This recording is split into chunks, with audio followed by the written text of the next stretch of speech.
Olá, seja muito bem-vindo a mais esse vídeo.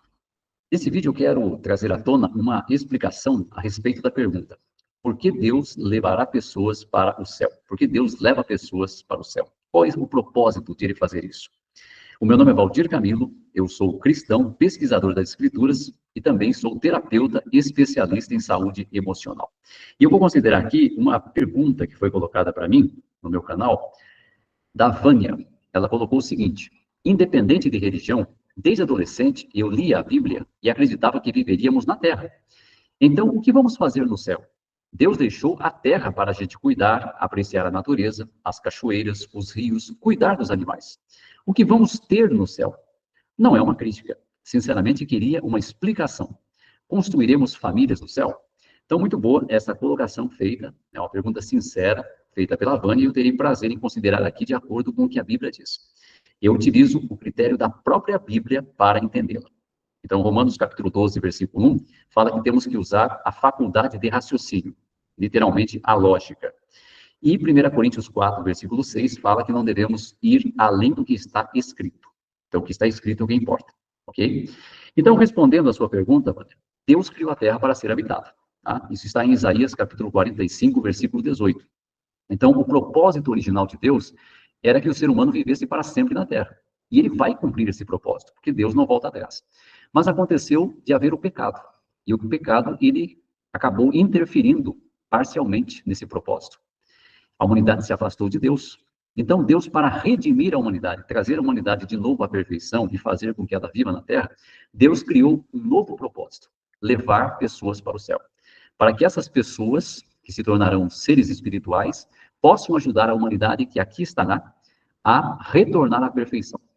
O próprio texto de Hebreus, capítulo 2, versículo 5, fala que não foi a anjos que ele sujeitou a futura terra habitada.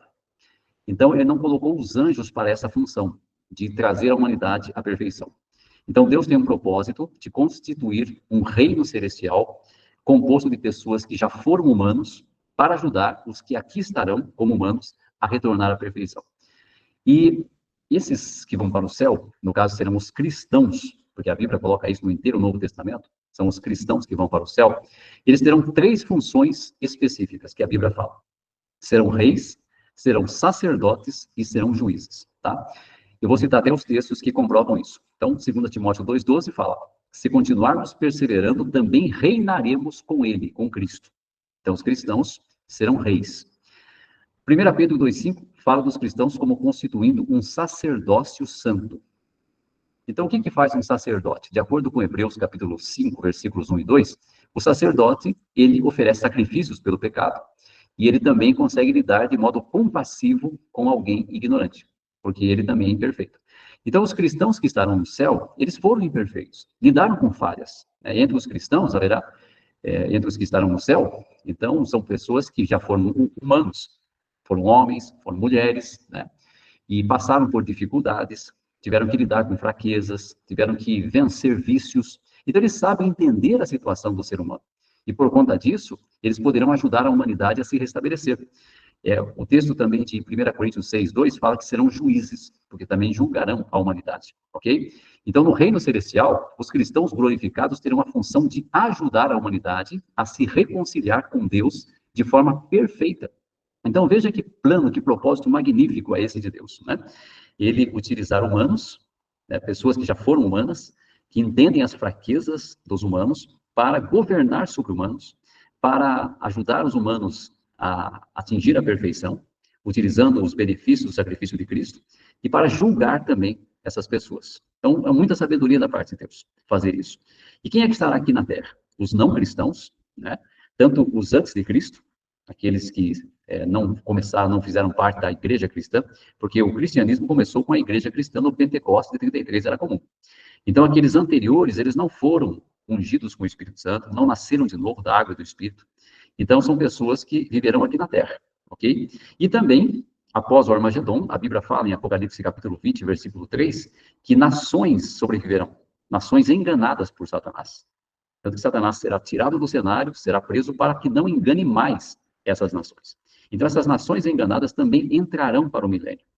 E a Bíblia mostra que os anteriores, os que morreram antes disso, serão ressuscitados. E Apocalipse capítulo 20, versículos 12 e 13, fala sobre aqueles que serão ressuscitados para serem julgados. Então, no céu estarão os cristãos, e o número deles não é definido, é tantos quantos aceitarem Cristo, se tornarão cristãos, filhos de Deus, né? E aqui na terra serão aqueles que, tanto dos que passaram com vida, no caso, nações enganadas, como também os ressuscitados. Então, esses vão ser julgados, e aqueles que sobreviverem, né, à prova final. Apocalipse 20, do 7 ao 10, fala da prova final, em que serão destruídos os que não aceitarem essa provisão, esse governo celestial, que é constituído de Jesus e todos os cristãos. Então, eles serão destruídos junto com Satanás. Mas os que passarem pela prova final viverão aqui na terra para sempre. Mas o que você talvez perguntou é porque você não aprendeu da forma correta, da forma bíblica, cristã. E talvez você pense assim que o céu é um vazio. Mas pense um pouco. O céu é a morada de Deus, Jeová. É a morada de Jesus Cristo. É a morada dos anjos. Nós não sabemos como é que é o céu. Mas com certeza é um lugar maravilhoso. Ele não pode ser menos do que a terra. Né? Com certeza ele é muito mais do que isso. Né? Embora viver na terra seja maravilhoso, especialmente num paraíso aqui na terra, mas o que Deus tem em reserva para os cristãos é algo muito maior. É ter essa herança que Cristo tem. Né? Os cristãos, eles herdam a terra. Apocalipse, ou melhor dizendo, Mateus capítulo 5, versículo 5, eles são herdeiros da terra. Eles não vão morar na terra, porque herdar é diferente de morar, né? Herdar é um verbo, morar é outro. Eles são herdeiros, assim como Jesus mesmo. O principal herdeiro da terra é Jesus Cristo. Hebreus 1:2 fala que ele é herdeiro de todas as coisas, o que inclui a terra. Então, ele é o principal manso que herdará a terra. E embora Cristo não more na terra, ele more no céu, mas a terra é a herança dele. Ele vai administrar a terra, e junto com ele os cristãos também vão administrar a terra, ok? Também serão herdeiros junto com Cristo, né? Lá no texto de Romanos capítulo 8, versículo 17, fala que são herdeiros de Deus e também co-herdeiros junto com Cristo. Então, vai ser um privilégio, uma bênção magnífica, esplêndida, indescritível para os cristãos poderem viver no céu com Jeová, com Jesus, com os anjos e desfrutarem dessa bênção maravilhosa que é ser usados por Deus, por Cristo, para ajudar a humanidade aqui na Terra a atingir a perfeição.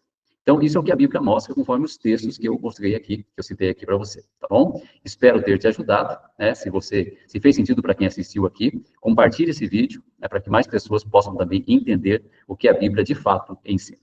Um grande abraço, fique com Deus e até o nosso próximo vídeo.